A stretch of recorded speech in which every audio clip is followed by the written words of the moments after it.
June 27th, 2019. It's all over the place, but pay attention and you'll be able to follow. Things escalated quickly.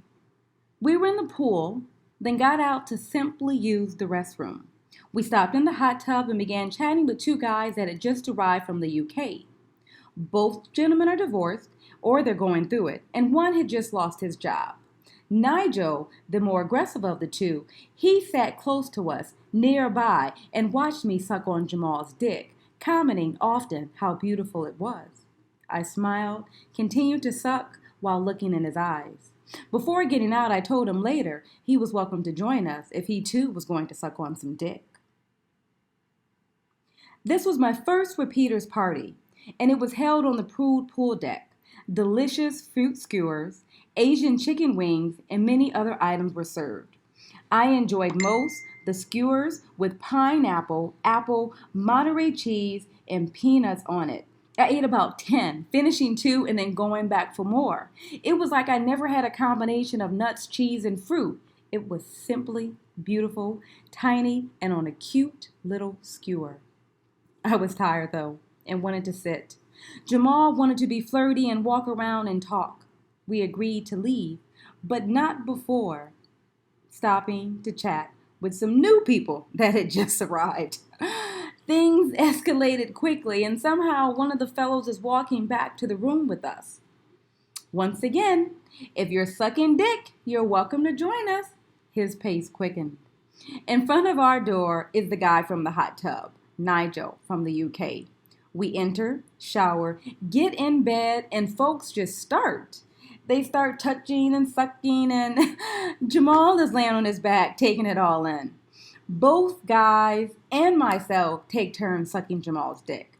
No one gets hard, but Jamal and I fuck, while one guy grinds on the other guy's thigh.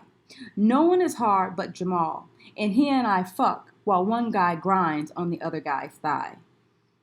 It happened fast. I mean, really fast. I pass lube to one guy who's constantly touching the other guy's ass. I think he rubs lube on it while putting on a condom. Not sure if his dick was even hard, but he was hoping to fuck some ass.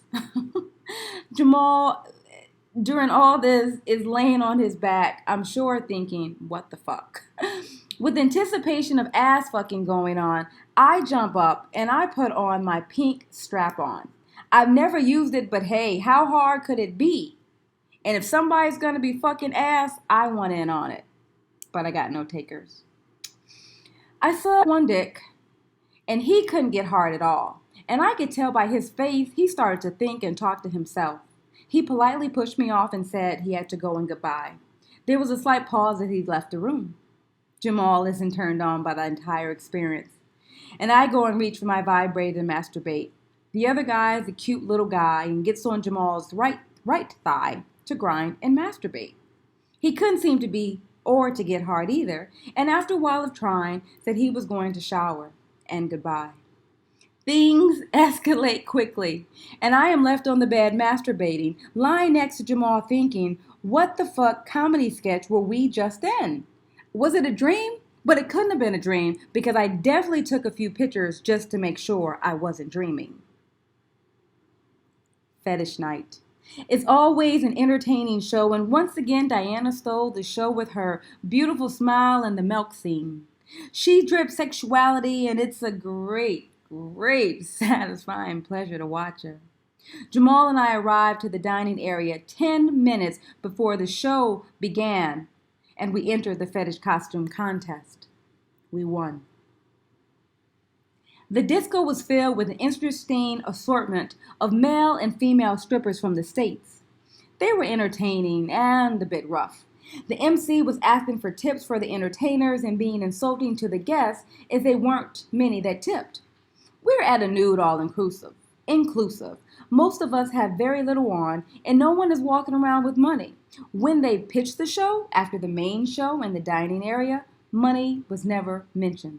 As we watched the strippers, who had extremely long sets, the white folks in attendance began to slowly leave. After a short while, we left as well, and enjoyed a stroll around the resort. Folks were hiding, though, somewhere, as they weren't in the playroom or the hot top area, and they definitely weren't in the disco. We chatted, sang to each other, held hands, and simply enjoyed the Jamaican breeze.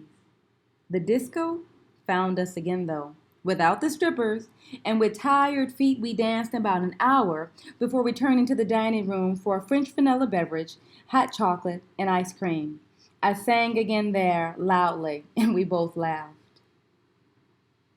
My vagina was sore. Not from a ton of fucking, but Jamal's fingers inside fishing out my tampon. Maybe my pussy is getting smaller, tighter, because a super tampon expand width inside is just crazy. You gotta fight with that and fingers looking for a corner to turn the damn thing around so you can pull it out. I knew Jamal loved me as I laid on the bed, on my back, with legs open, his fingers in pussy, fishing, encouraging me to push, and with my pushing, I farted. And in that moment, I knew, without a doubt, he loved me.